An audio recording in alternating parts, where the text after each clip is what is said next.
Before we get started, I want to tell you a little bit about the story. This is like 2 in 1, which you're really going to enjoy. We start off with a young girl who actually has a British mother and an American father, and she lives in England and then finally emigrates to America, where she has her Bigfoot encounter. But the encounter that she has in England is in fact a ghost encounter. So this is a very special story, and I think you're going to enjoy it. So let's get started. Dear Sarah and all your listeners, my name is Ashley Jenkins, and I'm writing to tell you about 2 curious occurrences that happened to me growing up. In some bizarre way, they are related because of my ghost experience. I rarely became open to alternative realities and began to realize that our lives are not as clear-cut as we may think they are. I realized that there was so much more to our reality than just what we think and what we can physically see. And so I assure you, after this, my first supernatural encounter, I was definitely not one of the doubters as far as Bigfoot was concerned. I was open to the possibility of absolutely anything, which in a strange way gives you so much freedom in your life, because you are free to explore even improbable things with an open mind. And that is incredibly liberating. So on with my story. First of all, I would like to tell you that I'm half English and half American. I was born in Hampshire in England to my English mother and my American father. When I was 12 years old, we moved to a beautiful English country cottage in the heart of the Hampshire countryside. The cottage was over 400 years old, so it had immense character and charm, and the English loved their historic buildings. The stone cottage, covered with its red rambling climbing roses and flourishing purple wisteria, really gave you the feeling of stepping back in time. Beautiful large-style French windows were ubiquitous in every room in the house, enabling the interiors to be light, fresh and airy, as well as offering the most ravishing views over the beautiful meadows beyond. The front door was painted in a bright red enamel, which rarely brought out the colours of the masterful stonework that had stood the test of time. The cottage was listed as a Grade 2 historic building, as no modern alterations could be done to the cottage without seeking planning permission first. The garden was very small and quaint, with a few apple trees dotted around the place here and there, and it was fenced in by a wicket-style fence that consisted of 2 wooden panels. It overlooked the most beautiful backdrop of rolling hills, stunning and glorious meadows and forest. On many occasions there were beautiful racehorses in the field belonging to the lord of the manor, who lived in a huge mansion behind us. He was fanatical about racing his thoroughbreds, which were among the most magnificent regal horses that I have ever seen. I always remember giving them polo mints, which they loved, and apples from my tree over the fence. They really had the loveliest personable natures. Sometimes the lord of the manor let out the field to a neighbouring farmer, and then we would have sheep in the field, and that was also fun. On one occasion I even got to raise a little lamb on a bottle, and it was the cutest thing I'd ever seen. He grew up believing that he was a dog, as he followed our dog Oscar everywhere he went, and imitated him to the top in everything he did, like catching a ball, lifting his leg over a bush to pee, and rolling over in delight to have his stomach scratched. When I returned the lamb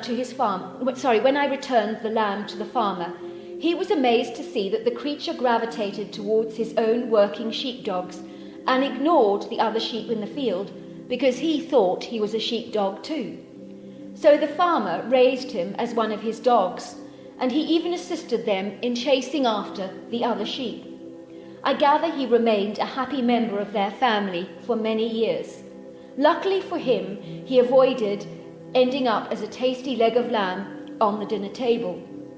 My family settled into village life very quickly, and we were welcomed by all the people who lived in the village, who were warm and friendly. We would have village fetes and vegetable competitions to see who would grow the largest vegetables in their gardens. I kid you not, some of those pumpkins were monstrously huge. Fox hunting with hounds was also common in the village, and an occasion of regal pomp and ceremony. The horn would be blown, initiating the start of the hunt, and then the riders, dressed in their bright red jackets and white jodhpurs, would go galloping through the countryside until the hounds had traced the smell of the fox, and it would not be long before they had gathered their trophy in between their excitable jaws, and would wrestle each other over the prize in between yaps of delirious delight. My story starts when I'd come back from a trip to Ireland on the ferry to visit my great-grandmother, and I think I must have caught chicken pox from one of the people on that ferry crossing. I know that the next morning I broke out in this huge rash all over my body of tan-coloured spots, and I was not sure what it was, and neither were my parents, but they knew that they should call out the doctor in case whatever I had was infectious.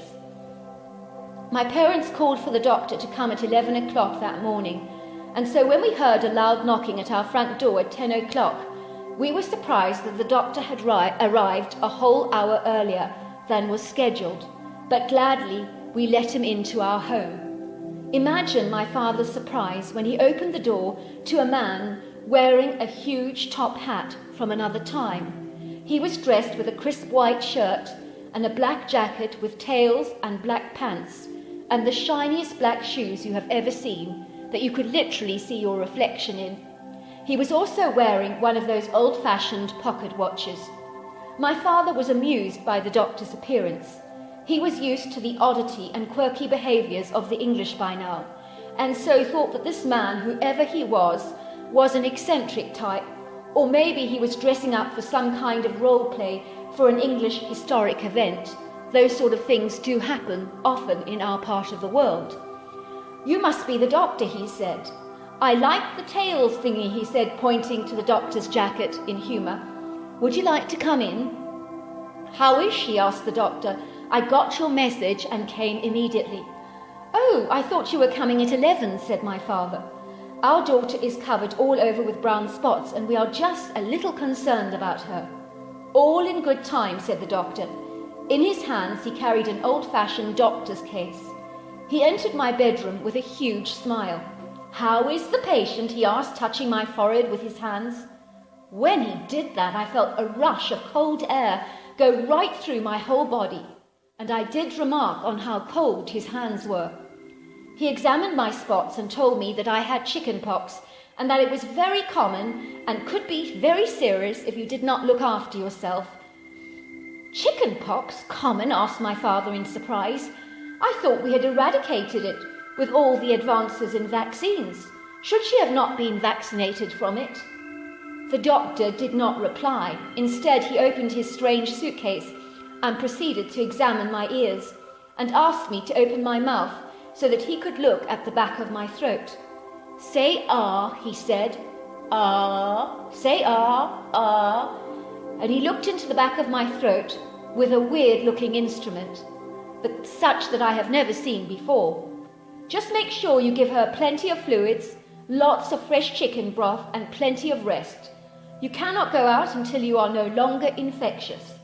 That will be all," he said, and with that he tottered out of the house and vanished. The next thing we knew was that someone was knocking on the door. "Not again," groaned my father. "Who is it now?" My dad opened the door to a gentleman wearing a white doctor's coat over his clothes. He told my baffled father that he was the call-out doctor for my 11 o'clock appointment. "We have already seen the doctor who came out to see my daughter at 11. He diagnosed her with chicken pox." The doctor was perplexed, his forehead wrinkles furrowed, with an expression of confusion on his face. "I don't understand that. I'm the only one on duty for call-outs in the Hampshire area this morning," he said, looking completely floored. "What did you say this person looked like? Maybe I might know him." My father described the doctor who had attended the earlier appointment with me. "You sound like you're talking about a ghost," laughed the doctor jovially. "There's no one working for us that looks remotely like that. Are you sure someone is not winding you up or playing a joke on you? I hope not, said my father, ushering the doctor inside and looking extremely bewildered. The doctor examined me and confirmed the previous diagnosis from the first doctor, and that I did indeed have chickenpox. Imagine my shock when I found out later from my next-door neighbour that the doctor that visited me had been dead for many long years. He had died in 1924 on the 21st of February. I even got to visit his gravestone in the local cemetery, and there it was. His name was William Gladstone. He had lived in my neighbour's house during the Victorian times and would perform house calls within the Hampshire area.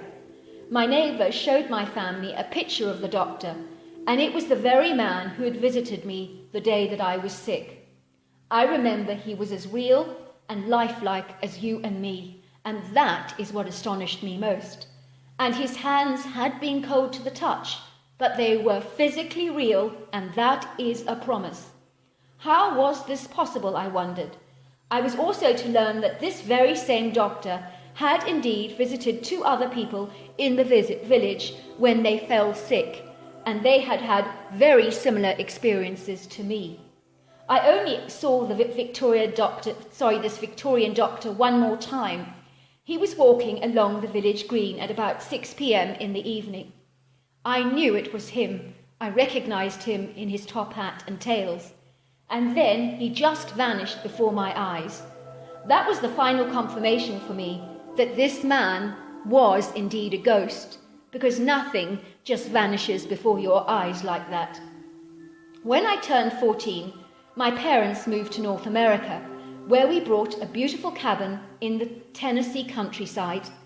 I adored and loved my new life in America, and the locals there were so warm and friendly and welcoming to us in our new abode. It was not long before I heard someone talking about a person in the area who had seen a Bigfoot and was making fun of them by saying it was all a load of tot. I immediately asked him to explain to me what Bigfoot was, because at that stage I'd never heard of the creature. He told me in detail about the so-called hairy man, but was adamant that they did not exist. I was not so sure, because my mind was open, as I told you before, to any possibility, especially after my astonishingly ghostly encounter a couple of years before. One night in our home we heard whooping sounds coming from the wooded area of our land, and I was excited because I thought it could be a Bigfoot. My father told me not to go and investigate because he knew my curious nature. I was not about to listen to my dad. I never have when I'm being stubborn about something, but I waited for him and my mother to retire to bed. Later that night, when the house was quiet, I could hear my dad's loud snores. I slipped out into the woods wearing my nightgown with a pair of sneakers, and I carried a torch in my hands. It never even crossed my mind to carry a shotgun, probably because I come from England initially. I've never been afraid of the dark either, or really anything for that matter. All my life I tended to gravitate towards boyish things that just were so much more exciting for me, because boys are always adventurous, and I loved that. It was a dark evening and very quiet compared to normal, and I was surprised to hear that there were no crickets singing, but nothing on this earth would have discouraged me from the eager hope and expectation that I might even catch a glimpse of the elusive hairy man. As I approached the woods, I definitely heard wood knocks, and that made me extremely excited. I was now almost certain Bigfoot had to be around, and while I did not want to face a confrontation with the creature, I just wanted to see one with all my heart. The ground of the forest floor was covered with gold leaf litter and pieces of broken twigs, so it was exceedingly difficult to walk without making a noise. But believe me, I tried to be as quiet as I possibly could, which was far from easy, because the forest was so silent you could have heard a pin drop. Suddenly I heard someone whistling, which surprised me because I did not expect a human to be in the woods at night, and I did not know that Bigfoots could whistle. I could hear them walking as they crunched the leaves beneath their feet. I took the opportunity to hide behind a tree so that I could steal a glimpse of who was coming. I switched off the light of my torch and stood against the trunk listening. The person, whoever he was, continued to whistle, and he sounded heavy and large as he moved. He must be a big guy, I thought, whoever this person was walking around in the woods at night. It was most peculiar, but having lived in England for so long, I knew about eccentricities and oddities more than most. So a weird guy taking a late stroll in the middle of the night was not completely off my radar after all my experiences. I could hear that the person had entered the area close to where I was hiding, and I peeked at him expecting to see a man, and imagine my surprise when I discovered I was looking at a larger-than-life Bigfoot. I cannot begin to tell you in any words how thrilled and excited and overwhelmed with joy I felt. My heart was beating at 1,000 miles an hour, not from fear, but from the awe and wonder of this amazing and spectacular animal. It was dark in the forest, but the gaps in between the branches from the fallen leaves gave me some light, because it was late autumn and it enabled the moonlight to come through the trees. And that was when I got a good glimpse of the creature. He was about 6 foot tall, I think, and he had a bullet-shaped head, and much to my surprise, he did not appear to have any neck. It was like his head was stuck on those massive shoulders, which was peculiar. I noticed the torso was big, and I could tell that he had the flattest stomach ever, slender hips, and very strong, lean, muscular legs. He was covered in hair, but there were areas on his body where you could see the underlying grey skin, like on parts of his stomach, his knees, and his face. I could also see his genitals, so I knew he was a male. I could not see the details of his face, but I did detect some red eye shine. Suddenly I heard a knocking sound coming from further in the forest, and the creature answered by slapping his hand against the wood hard. It was amazing. It seemed only moments later that another Bigfoot appeared, but it was standing in a spot that was way too dark for me to see it clearly. It just looked like a large, shadowy mass of black. I could hear the two creatures chattering together non-stop, backwards and forwards, backwards and forwards, backwards and forwards, and it sounded like a language that was spoken very fast. The creature, I could see, clearly took 3 dead rabbits from the other creature and carried them by their legs upside down and proceeded to walk back into the forest.